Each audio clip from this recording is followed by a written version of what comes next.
They call me Dan the Lakers fan. And I got a master plan for the Lakers back to the promised land. Spread the vision through my people, cause we fans are equal. When we reach 20K stuff, yeah, we gon' drop a sequel. Another Laker anthem track, watch me run it back. Got the keys to the city where my Laker jet.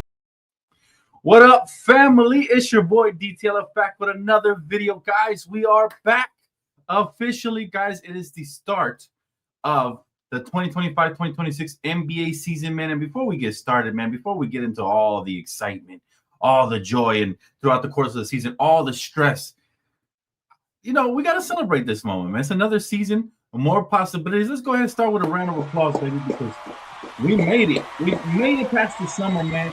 2 long months, pretty much of minimal to no basketball information, right? And I think we owe it to ourselves, fam. We owe it to ourselves. We made it. We're here.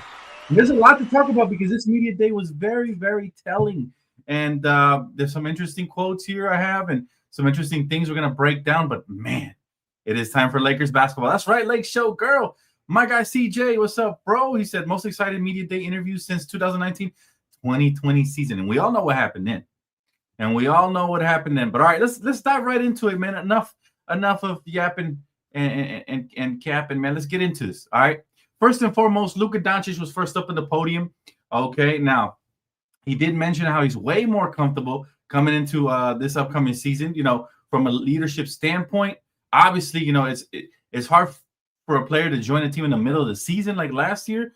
But, again, he spoke with JJ a lot heading into training camp. And, you know, Doncic, again, he felt like the Lakers showed they can play with anybody last season. And so he also noted that, you know, he's got a lot of eagerness to play with the new additions, DeAndre Ayton, Marcus Smart, Jake LaRavia, et cetera, et cetera. You know, he's confident about that group. Now, the thing about Luka, right, he looks even, I don't know about you guys, but I saw him, he looked even more in shape for whatever the reason. He looked better, right? We're also going to break down some breaking news of a new acquisition, if you guys haven't heard, that the Lakers acquired today and added him to the two-way contract. So we'll talk a little bit about that. But for now, Luka Doncic also talked about JJ Redick's extension, right? The stability, how amazing it is, and how great it is to work with JJ. And he said, hopefully we could work until the end of my career. I just love him as my coach. That's a huge endorsement for JJ Redick, guys. Huge endorsement for JJ Redick. You know, and I'll tell you, you know, that's something that I think is gonna vote well for him moving forward because you know, you get the vote of confidence. He said till the end of his career. That means he wants to be a Laker till the end, ladies and gentlemen. So that's a huge revelation. Of course, feelings can change, but as of now, we're off to the honeymoon start. And yes, Lakers are back. Tasia, let's go. Super hype. Solo, good to see you, man. What's good, my guy? And we're actually going to talk a little bit about Giannis. There were some interesting comments over there that happened in Milwaukee Bucks media day. So, yeah, we're going to get into some Giannis later on. So stay tuned. It's going to be a lengthy podcast just because we got some things to break down for sure. All right. Now, really quick, I want to update you guys on who the Lakers picked up, guys, because the Lakers picked up somebody today that I'm very excited about. All right. And that is my guy right here, Nick Smith Jr. All right, now why am I excited about a former 27th overall pick that played for Charlotte? Okay, and I'll tell you why I'm excited for him for multiple reasons. One, he was a first-round pick 2 years ago. For two, he got drafted by a franchise that probably didn't know how to utilize him. Does that ring a bell? Do you guys remember a guard that I was very excited about that didn't know how to utilize that came from Charlotte? Malik Monk. Well, this kid is only 21 years of age, all right? Former first-round pick, averaging 9.9 points per game in 22 minutes, you know, while starting 27 of his 60 games played for the Charlotte Hornets last season. Okay, so what I think is there's certain franchises that suck at developing. They underdevelop talent. Charlotte is definitely one of them. I think this pickup right here is going to be great. All right, it has the potential. I'm not going to go ahead and say an impact like Malik Monk had, but that's the absolute ceiling. If we can get a combo scoring guard off the bench who eventually cracks the rotation, that could be huge. And, you know, I had somebody message me today like, why do we keep getting guards? You know, we don't need no more guards. We have Bronny. We have Gabe Vincent. He started mentioning, you know, all these guards. Well, here's the deal, right?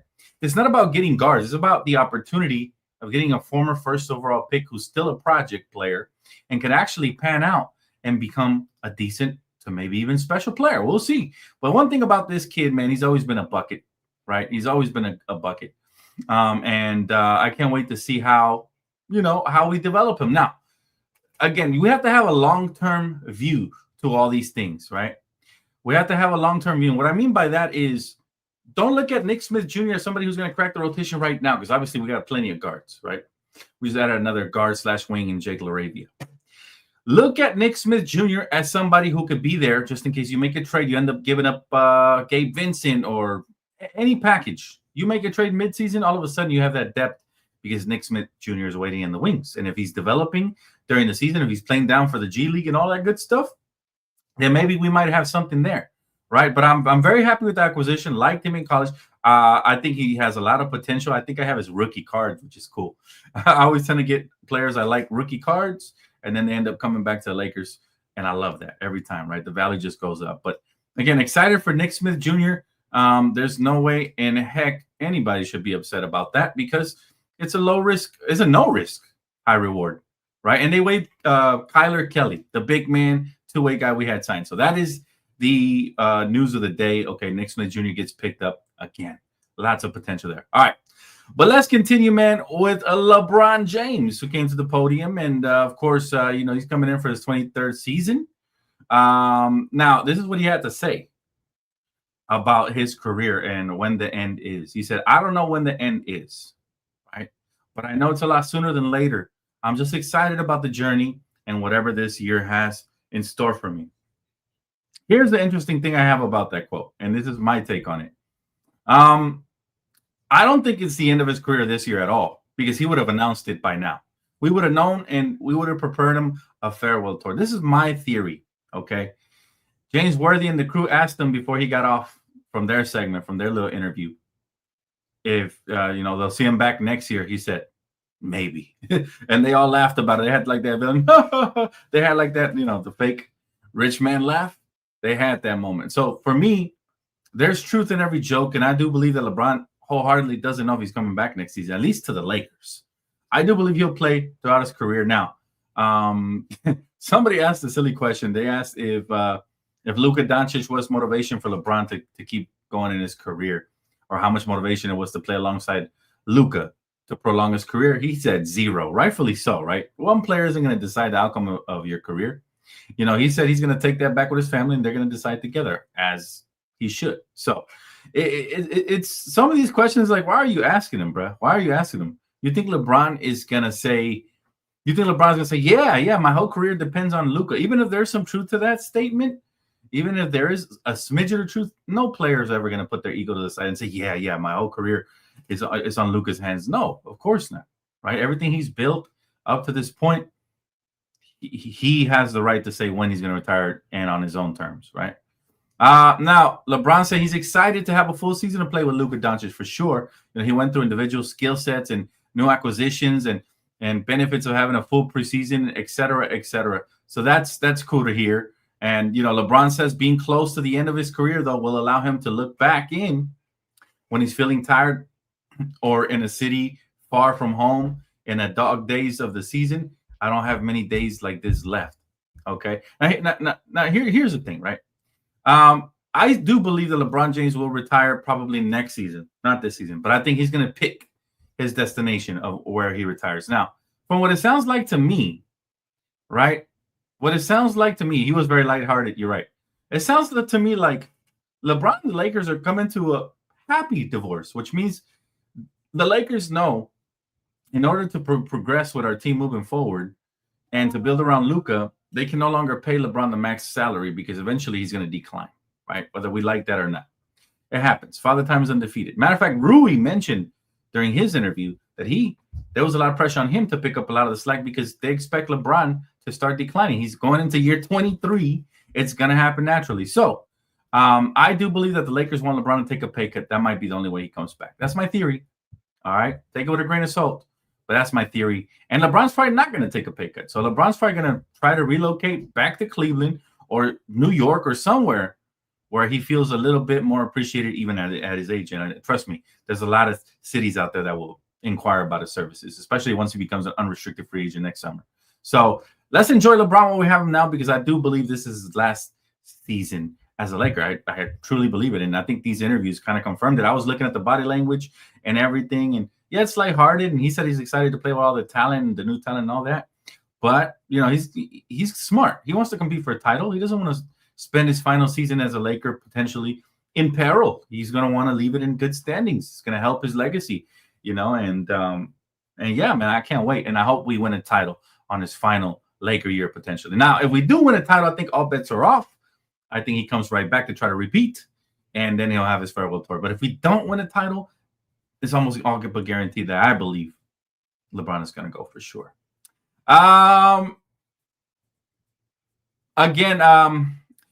This was an interesting question. You know, LeBron James was asked whether he'll try to extend his career to play in the NBA with his other son, Bryce James, who was a freshman at Arizona. He said, "I'm not waiting on Bryce.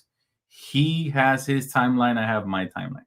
Okay, I'm gonna call cap on that, and not because I don't believe, that you know that he won't wait on Bryce or whatever, but I think he doesn't want that to be a question that resurfaces multiple times. He doesn't want that narrative. He wants the narrative of his son who went to college earn his keep in the NBA. And so if he would have said, yeah, he's going to play with Bryce, Stephen A. and all the other people that hate on LeBron James would have spun the narrative and say, oh, he's trying to, you know, line it up. And, you know, so he's trying to avoid that narrative. Even if he was going to wait for Bryce, he's not going to let us know. That's between him and his family, right? But I do believe he's going to wait for Bryce, and I don't know where they're going to play together. But it most likely isn't going to be here. Remember, we're under new ownership, and you know it looks like Mark Walter's going to come in here like a hard ass, and he's going to play hard ball just based off of him. Not think about this: Luka got a contract extension this summer. Heck, JJ Redick got a contract extension this summer, but LeBron didn't. It really tells you how the Lakers organization wants to move forward, right? So, yeah. Also, you know, LeBron mentioned Marcus Smart. Especially, you know, when he was in the Insta conference, he said he got tired of playing against Marcus Smart, and he's excited to have him as a teammate. So am I. For years, I've been waiting for Marcus to join the Lakers, man. I always felt like he would. I've been telling you guys, I would love Marcus Smart from the Memphis Grizzlies. Heck, when he was a Celtic, I was hoping that there was a way that we could have landed him. But, you know, players like that don't grow on trees, and these guys are hungry. I think the common theme here during media day was hunger. Everybody's hungry to prove themselves, from Luka to all the weight talk, all the Dallas Maverick diss, and all of that. They had the disdain they displayed for Luka after he carried that franchise for years down the drain, fam. And I think he's got a big chip on his shoulder. You know, DeAndre Ayton, screen and rolls with Luka, playing alongside Luka is going to make a lot of things easier. He talked about that, you know, and I think everybody's excited to see, you know, how the Lakers are gonna. How all the players are gonna respond, you know, coming into a hungry season, coming back, right? So Ayton, Marcus Smart says people forgot about his defense and what he could do, right? Again, DeAndre Ayton on stepping back into the spotlight after not being in a competitive team in Portland. He said pressure is a privilege. I really love what those two players said, probably the best during these press conferences, both DeAndre Ayton and Marcus Smart. And I want to dissect that right there. You know, because I'll tell you, man, these guys really feel like they've been disrespected throughout the league. And Ayton elaborated a little bit more on that. He said everything counts, and you can feel the pressure through the door. He said this team wants to win a championship. And now he stands corrected there, because we want to win championships with an S. Yes, Laker fans are very greedy. We want all the chips we can get while we can, while we have a prime Luka at an end of prime LeBron, up and coming prime Austin. By the way, Austin was mentioned by a lot of players as a top 3 player on this team. He was mentioned by DeAndre Ayton. He was mentioned by Luka Doncic. Most importantly, his hopefully longtime running mate.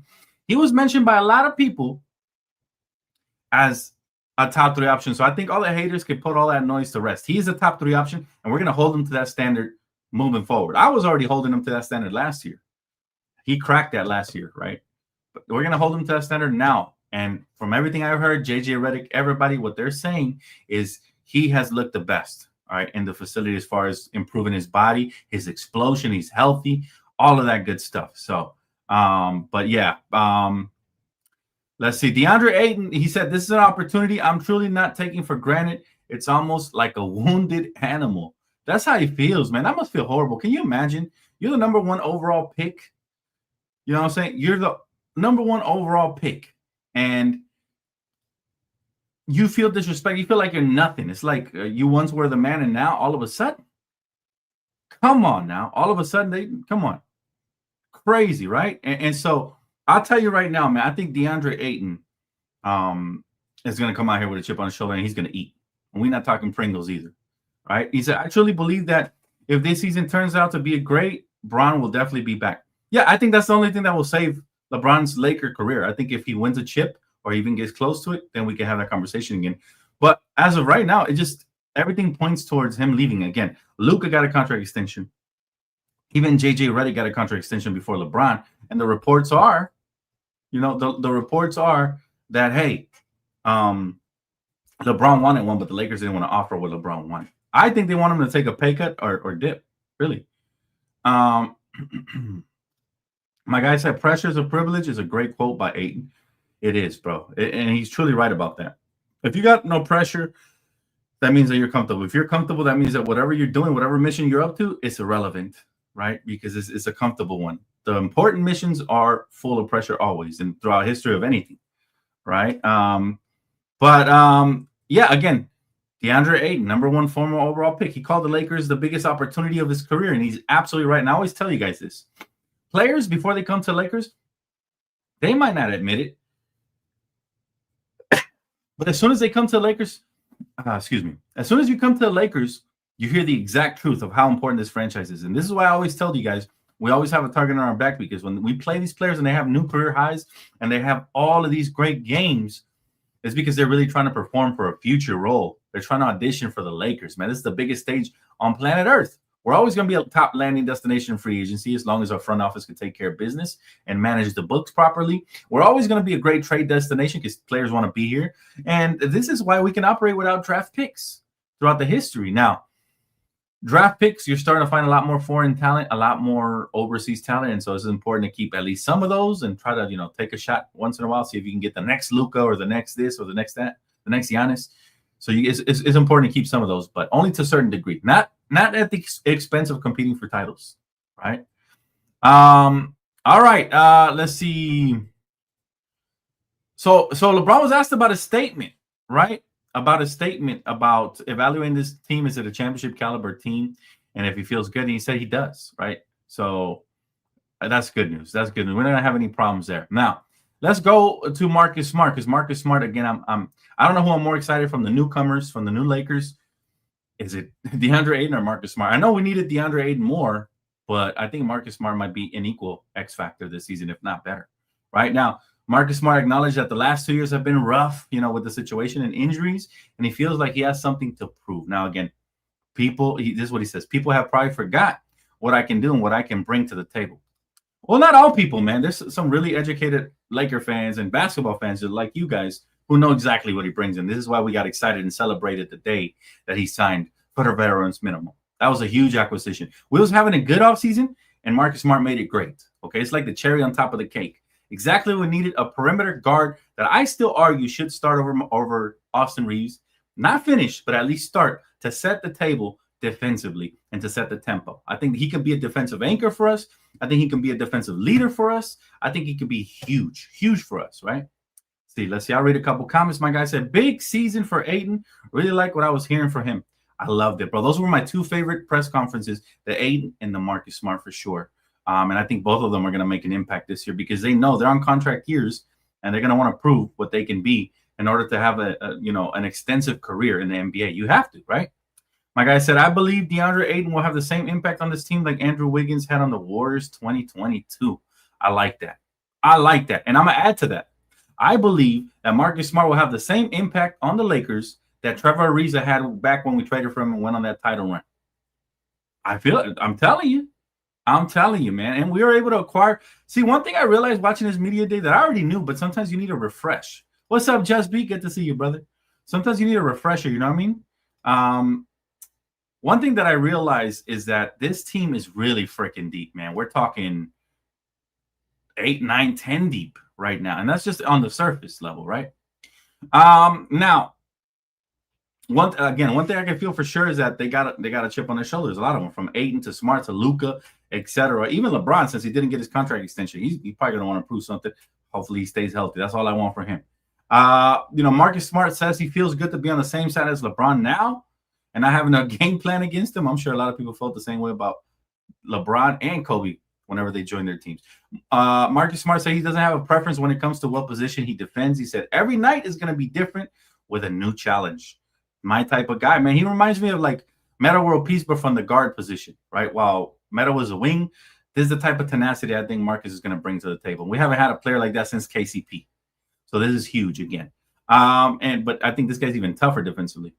And I think we lost a lot of that when we got rid of Caruso. That's another player we haven't, that I forgot to mention as well up there with KCP. So when we lost Caruso, we lost some of what I believe Marcus is going to bring if he's healthy for sure, right? So again, he talked about how he's going from team to team dealing with injuries, and if everything aligns right, he's hoping for a big season this year. So again, the hunger is there. Right now we shift on over to Rui Hachimura, because Rui, he said he had a conversation with JJ Redick about what he wants from him this year. Now, this is the year, he says, I really have to lock in and make a run. He says, we talked about being a championship shape all summer. He said, I think it's going to help in the long run in the playoffs, right? Now, again, Rui is one of those players that's either going to be hit or miss.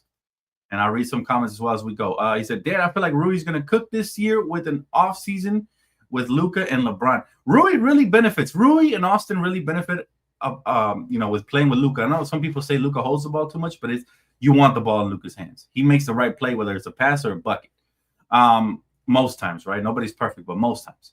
And so I believe that the biggest beneficiaries are those that can spot up and play without the ball. That's Rui. That's Austin. That's a lot of other players on this roster. They're going to benefit from playing with both LeBron and Luka and Austin, because to a certain degree, he's a very good playmaker as well. So I think that's very beneficiary to them. And that's a good thing, man. Seb, good to see you, bro. Appreciate the love, my guy. Let's see. My guy said, he said, Rui trained with the sumo wrestler to teach him balance and toughness in the paint. Looking forward to his growth. And you know what, bro? I think the most important thing about Rui, he has to crash that glass with aggression. I think if he can help us on the rebounds, that'll be tremendous. The scoring will be there. It'll be hit or miss. Some nights he'll give you 15 to 20. Other nights he'll give you 5 to 8. That's just who he is as of right now. Until he shows me some consistency, I'm not going to have bigger scoring expectations for him. What I do have, though, better defense and better rebounding. He needs to be able to slide his feet better, stay in front of opponents. Sometimes he was getting blown by like crazy. Sometimes he would get lost on defensive assignments and switches. I need to see Rui be much better in those senses. In the playoffs, you could argue he was the third best player, not Austin. So in the playoffs, he has time and time stepped it up. Very excited for that, and that's why I'm happy we kept him. But throughout the regular season, we need that consistency to help carry. That way we don't get injuries. If he can help on the glass and do the little things, it can take us a long way, right? Now, Rui did mention that LeBron wants to win another championship before he retires, and it's up to Lakers players to help him achieve that. So he knows his role. That's always good, man. That's always, always good. And also, most importantly, I thought this was a great answer. When asked about a potential extension, Rui said he understands it's a business side of basketball and is only focused on helping the Lakers win on the court. Yes, Rui. That's all we want to hear. He said, whatever comes after is going to come. I'm not going to focus on that. Okay, end quote. So, again, Rui, bravo, brother, bravo, because that's exactly the type of energy we need to hear from you. All basketball. We don't, talk with your agent if you want to talk money. Fans don't need to hear that. The coaches don't need to hear that. So I thought he aced his interview as well. Also, Rui said he expanded on what Redick mentioned that he's looking for him. And this is what Rui had to say about what JJ is going to demand this season from Hachimura. He said, he wants me to be more aggressive on both ends. Agreed. He said, just the mentality of being aggressive, that's going to be key this season, right? Now, he also mentioned how JJ thinks he gets shy. I agree with that. There was times where you didn't even notice that Rui was on the court. We need to be able to feel his presence at all times. He's got a lot of size and athleticism for him to just kind of go quiet and just kind of subside on the sideline, or on the side of the court, or just So let's see. Kevin says, "I am happy Vandal's healthy, and I like how all the new players understand the bright lights of the Lakers, and now it can help their careers." Yes, I like that too, bro. And yes, most importantly, health. Most importantly, health. Love the show. What's up, bro? Yes, we back. And he's been sparring with sumo wrestlers. You're right, Day. Yes, it's a great thing, man. It's a great thing. And you know, this was also important right here. They asked him how it would feel about potentially coming off the bench, and Rui says that the starting lineup is JJ's decision, and he will do whatever is asked of him. He did add, however, that he feels last year's starting lineup has already built good chemistry together. So that's his opinion. In his opinion, he wants to start, and who doesn't? Right? That's normal. But again, the fact that he said he respects whatever the coach has to do, that is very commendable right there, right? Now we shift on over to Austin Reaves, man. Austin Reaves, I didn't really have too much to dissect off of him. He didn't really give us too much as far as context. They talked a little bit about golf. They talked a little bit about some other things. But Austin Reaves, basically, you know, he says he's in a good spot, you know, after spending a lot of time in the weight room and on the court this offseason. And JJ also elaborated on that, right, and said that his body is really good right now, and he's really strong. He says he's got his burst, his athleticism, and it's evident that he spent a lot of time working on his body this summer. I want to see it, okay? I love Austin, but I need to see a little bit more of a leap on the defensive end, especially if he wants to close games. We want Austin to close games. He's a clutch player. I know he didn't display that in the playoffs, but he's a clutch player. We've seen it time and time again. How many times has he not helped us to win, especially on the road? Most memorably was the one versus Golden State last season where he hit a dagger on top of a 30-point game. I forgot who was missing. AD. I forgot who it was. But he basically carried us over the top. Remember 2 years ago, he was the one who spearheaded us to a win against Boston with no AD, no LeBron, and with Vando getting hurt that game. So, again, Austin's very capable of being that spark plug. And I'd still prefer him to come off the bench personally, but we'll see what the plan is. JJ didn't close the window on that, right? But, you know, Austin believes DeAndre Ayton's addition is going to be huge for the Lakers due to him being a pick and roll and lob threat, as well as his ability to communicate on defense and potentially block shots. So that's pretty much all I got from my notes for Austin Reaves. I do want to say this. Austin, he believes he's going to get paid a lot of money. I have no problem with what he gets paid. It's not coming out of my pocket. But if you believe you're a $35 to $40 million player, you got to play like one. That's 20-plus points per game. You might be asking, well, Dan, how can that happen if we got LeBron and Luka and all these other bucket getters on the team? He already was averaging that after we acquired Luka, first and foremost. Secondly, I expect LeBron to take a minor step back this season. Minor. And that could be from averaging 25 to 24 or 23. You know, less on the ball, more off the ball, and more taking over 1 to 2 quarters per game instead of 3 to 4, right?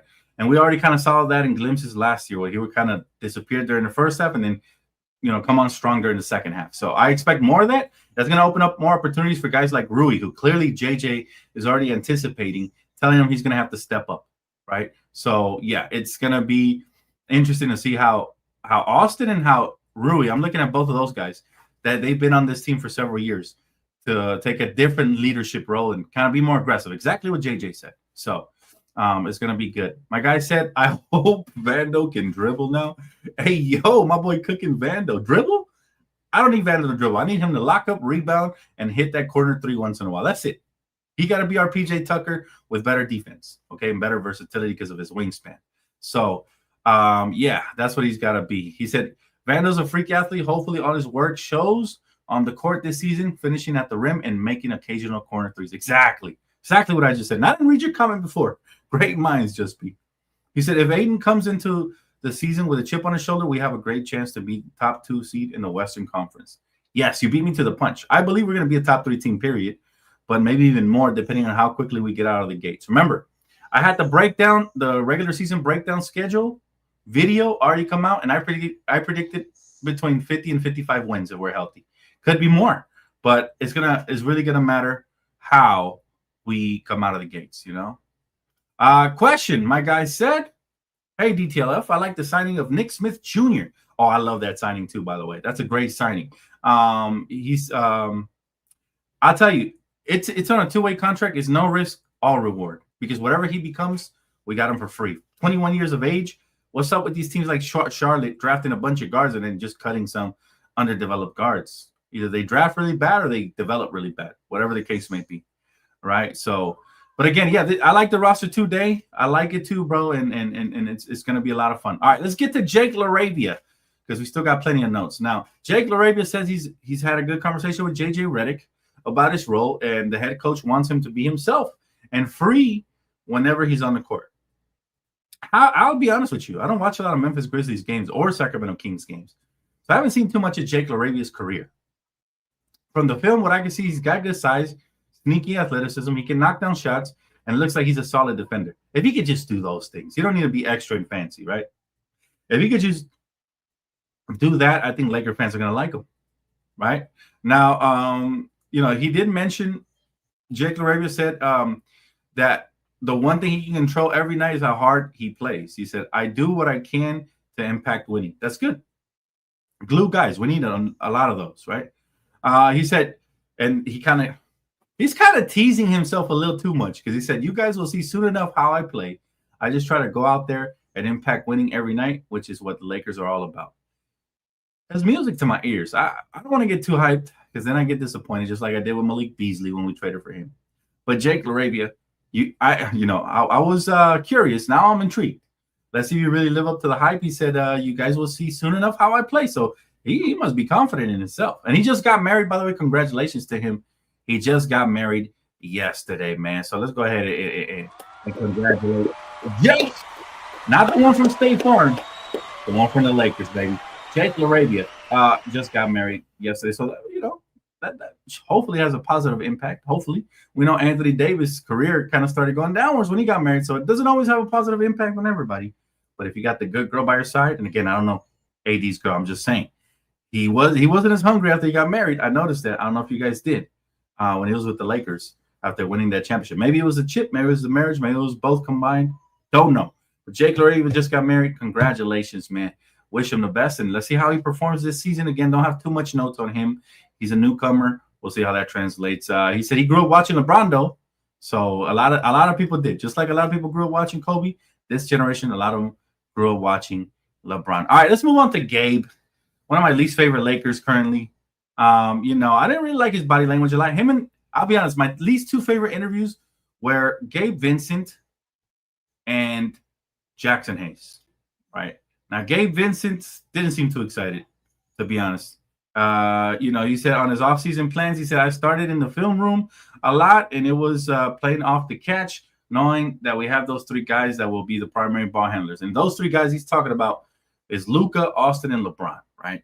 So it didn't sound to me like he was too excited to be off the ball, but you have to be on this team because we got a lot of on-ball talent, right?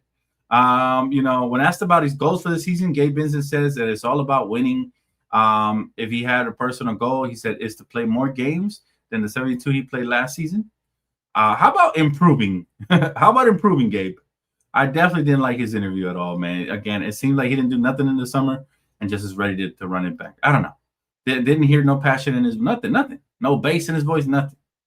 Now let's go to Jared Vanderbilt. Jared Vanderbilt said he feels great after having a full summer to work on his game and his body, and he says it gives him some added confidence going into this year. He's fully healthy, y'all. Right? This is the first year in the last 4 or 5 years that Jared Vanderbilt has been able to, come into camp fully healthy after an off season of work and off the court. He said having confidence going into this year instead of playing catch up is big. It's super important. Here's my thing with Vando. Let's hope he stays healthy, because if he doesn't, you're going to start hearing a lot of trade rumors. We need Vando to be healthy, and we need him to be effective, right? Now let's go to my least favorite interview, and that is Jackson Hayes, right? Jackson Hayes on his offseason focus, he said really played a lot of pick and roll, which worked well with Luka, coming in with the second group and just being that Army Swiss knife. Please, Army Swiss knife. Couldn't even rebound. He said gain some weight this summer so they can use me in a different ways. Well, let's hope that doesn't impact your athleticism, because that's all you had going for you, pal. That's all I'm going to say about Jackson Hayes, man. He said he had a good meeting with JJ and Rob right after the season ended and expressed they wanted him back. So why they wanted him back still puzzles me. He was an atrocity, especially come playoff time. I hope that he's better, though, and I hope that he's better in life as well. We all know what he did off the court, okay? He said, Gabe, I didn't work on anything specific. Traded him. Didn't look hungry at all. I'd look to put him and Jackson Hayes in a package with a first-round pick to go give me Walker Kessler. Okay, go do that for me right now.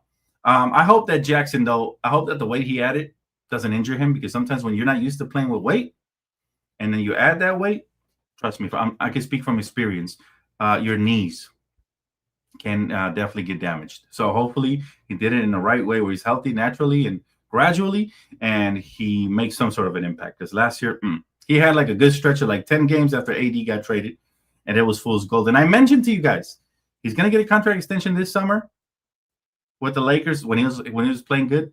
But depending on what he does in the playoffs, that will determine how long that contract extension is for. Well, it's a 1-year deal because he didn't play good in the playoffs at all. Let's see what happens. All right. See, Kyle Cruz says, Dan, you know what? Back in 2019, when the Lakers traded for AD to pair with Bron and the Clippers got Kawhi and PG, the Battle of LA was somewhat even back then. Now the Lakers are clearly better.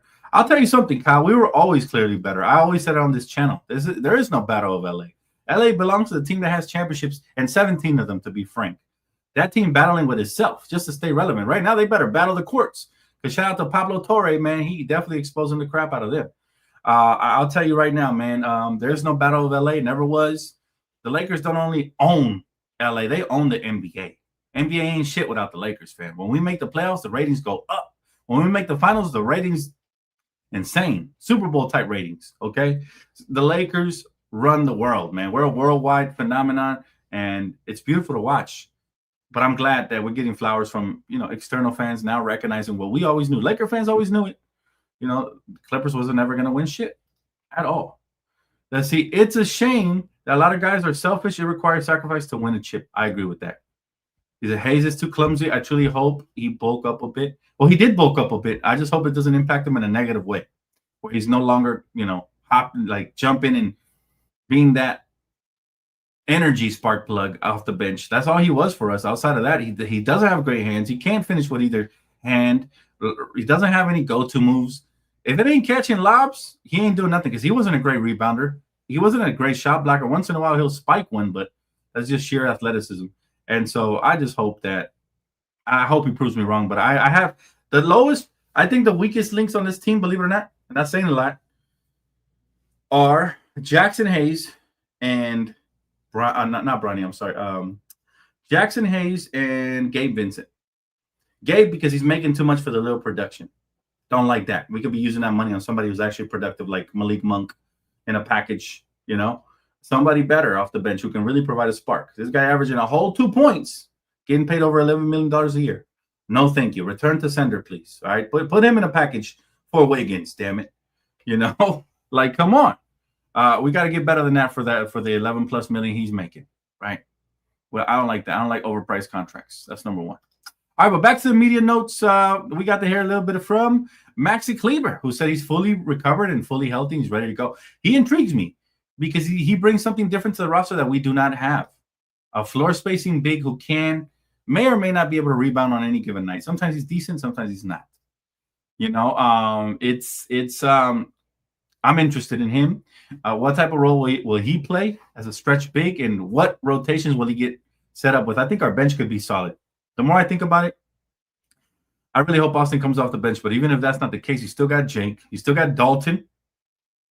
You still have Maxi Kleber. Those are all guys. Those guys can all shoot. You just don't have a playmaker. I don't think Gabe Vincent's a playmaker. That's why I really want Austin off the bench. But your primary playmaker off the bench would then become Marcus Smart if he doesn't start, right? So I find that intriguing. We'll see what happens. We'll see what happens there. But there's a lot left to be desired, man. Still, from the roster. A little, not a lot, a little. And then we heard a little bit from Thero, the rookie. Adu Thero, one of my favorite names, by the way. He says he's not fully cleared yet, unfortunately, but he's been working out and he's taking it day by day. From what I heard, he's about a week away before he's fully cleared. So hopefully, we'll see what happens. He said he's going to take advantage of all the veterans on the Lakers roster, and he's been a sponge to soak up as much knowledge as possible. So shout out to Thero, man. That's the right mindset for sure. And I can't wait to see how that happens, right? But yeah, I mean, let's see. He unfortunately he's experiencing swelling on that knee, and he's not clear for training camp yet. But they say hopefully like a week away, and we'll see what happens there. Now let's go to the prodigal, man, the chosen one, the son, LeBron James, right? He says his energy in the gym has been great this summer after JJ engraved in their heads that they need to be in championship shape. I do like a coach that consistently and constantly is pushing for players to be the best version of themselves. So I do like that from JJ. He's demanding greatness. Rando, appreciate you, my guy. He said, Laker gang, we back, baby. Thank you so much for super chat, brother. Good to see you, man. Lakers are back. Exciting time this year, man, and always nice to see my brother here. Also, Bronny James also mentioned, his growth in the summer league. He said just working on all the same stuff I was working on before, whether that's dieting or specific skills that I need to grow, trying to create a good routine. That's good. He comes from a great, crop, from a great bloodline, great genes. His father's going to put him on the right track for him to get in the best shape of his life. We all know the scare that happened to him in his collegiate career, and we hope that that is in the rear view, far, far away in the rear view, right? But yeah, I like what I heard from Bronny. Bronny did mention that he would love an opportunity this year, and we'll see. Injuries do tend to happen. It's a long season, 82-game season.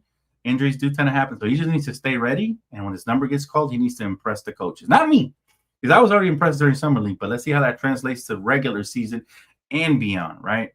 But then it was Dalton Connect. Dalton just wants to show he's more than a shooter. Here's my concern with Dalton. I like Dalton. He showed glimpses last year of being an absolute sniper. I wonder where his basketball IQ is. Simply because when they asked him the question of how, like elaborate more, how do you want to show you're more than a shooter? He basically just touched on everything scoring. He didn't say, I want to get better on my defense. He didn't say he wanted to, he just said, I want to be more well-rounded, want to attack the rim scoring. He said, I want to be able to play make for others. Dude, that's not in your MO. Unless you worked on your ball handling and you're the next Jamal Crawford or something, it's not in your MO, bro. It's not in your MO. You're not about to pull up all of a sudden with generational Kyrie-type handles where you can play make for others. Austin Reaves had those handles from the beginning. Sometimes he would turn the ball over, but he got better. He showed glimpses. From what I've seen from Dalton, even in Summer League, it looks like he took a step back. So he did mention that he was tired. He was exhausted. He told his his trainers that he wanted to play he wanted to be in the rotation next year, especially in the playoffs. And so he says he worked to exhaustion, and that's what. But to me, it sounded like an excuse. No excuses, Dalton. You're no longer a rookie, brother. You got to show up, or you might get traded, fam. If you still have trade value. I believe in this kid still, though. As hard as I am with him, I believe in the kid for sure. And I want to see him succeed with us here because we saw glimpses where we said, okay, he's got all-star potential. Now, all that went away just because he's been regressing. His attitude kind of showed up negative after he got traded and came back.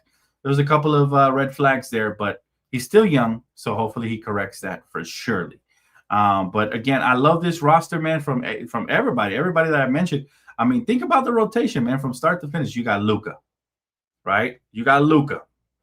You got Austin. You got LeBron. You got Rui. You got Vando, right? You have Jake LaRavia, right? Who am I missing? DeAndre Ayton, Marcus Smart. That's 8 off the top of my head. 8 players right there that should be rotation pieces. That's not to mention Gabe Vincent, right? That's not to mention Bronny. That's not to mention none of these other guys. So I'm telling you that we're at least 8 deep. We'll find out who else is going to step up to play and become Mr. 9 and Mr. number 10. I feel like we need a 10 to 12-man rotation to really be true competitors in this league because of injuries, because of depth, and because of longevity, right? So that's how I'm feeling about that. All in all, I'm very encouraged, man. Again, the most important quotes from this whole takeaway that I could say, right, is that LeBron is still motivated, right? So that's awesome to hear, right? Luka Doncic, his first media day, he seemed very happy. He brought some humor to the podium, right? Joking around. He's got a summer glow up. Obviously, he looks in shape. He's ready to elevate with the best of them. I'm ready to see that. DeAndre Ayton with the chip on his shoulder. We're not talking Pringles, right? He rocked some Kobe-inspired gear. It was nice to see, his first day, repping the legend. LA means legacy, right? And then Jared Vanderbilt, super fully healthy. That's exciting, and all of that. So again, there's so many things to look forward to, so many storylines. Our very first preseason game this season coming up this Friday. I will be covering it right here for you guys live, man. Pre-game, post-game, all season long. And in between on and off days, we're going to be breaking down the news updates. NBA Weekly is back. Around the League will be back. It'll be bi-weekly because now I have a co-host, and we're doing NBA Coast to Coast with me and Lou. But every other week, I'll bring in Around the League. For those of you that want to inquire to be on the show, hit me up, DM me on Twitter. There's already a little bit of a line, but if you guys do it in a timely manner, I will consider you guys to bring you guys up here for Around the League. And also, this Wednesday, don't forget, man, NBA Coast to Coast with Dan and Lou, yours truly. Always excited. It's going to be our first preseason one to break down everything, what we heard, what we saw. Giannis Antetokounmpo. Before I get off, I want to talk about him because Giannis might be the next big superstar that wants out. And there was some very eyebrow-raising quotes by Giannis. Let's see if I find it here because I want to be exact on what he said, Giannis. But pretty much, here's one of the quotes. Giannis says, I want to be on a team that gives me a chance to win a title. That's currently not the Milwaukee Bucks, if you ask me, in my opinion. That's currently not them, right? They had him on a video, though. They had him on a video because he was supposedly caught COVID. He wasn't at their media day. But this is somebody to keep an eye on for sure. And he wants to be on a winning team, right? And he said he wants to be among the best. It's never going to change, right? So that means ownership better either put up or shut up. And then the Bucks owner, here's the intriguing part. Here's the eyebrow raiser right here. All right, Bucks owner Wes Edens, right, on Giannis Antetokounmpo's future with the team, he says, and I quote, he says, I had a great conversation with Giannis in June, and he made it clear that he is committed to Milwaukee and he likes having his family here. All right. 1 hour later, at the press conference, when the reporters asked Giannis about that quote from the Bucks owner, Giannis replied, I cannot recall that meeting. So again, it already sounds like some turmoil going on. Keep it locked. If anything breaks, you know where you're gonna hear it first, right? And I'm excited, man. The future is bright. A lot of things going on, man. Kuminga's still not locked up. There's still a couple of intriguing free agents. We're gonna talk about all that on Wednesday, though. So stay tuned, guys. Keep it locked. I will be bringing you guys daily content. If you already have not subscribed, guys, that is gonna wrap it up for my media day coverage. But I want to say thank you to each and every single one of you. Thank you for my moderator, the GOAT of all GOATs, Kimmy Goat. Yes, this video was brought to you by Underdogs, right? Promo code DTLF, $5 to get 50 in promo credit, the play credit. Same thing with Prize Picks. So make sure you guys tap in, guys. It's that time of the year. Football's back. Baseball's around the corner. Basketball is here. What a time to be alive for the Angelinos and all the Laker fans all across the world, man. Exciting times. Keep it locked, guys, for all things Lakers and more. I'll wrap it up for me, guys. Peace out. Have a great rest of your evening, all right?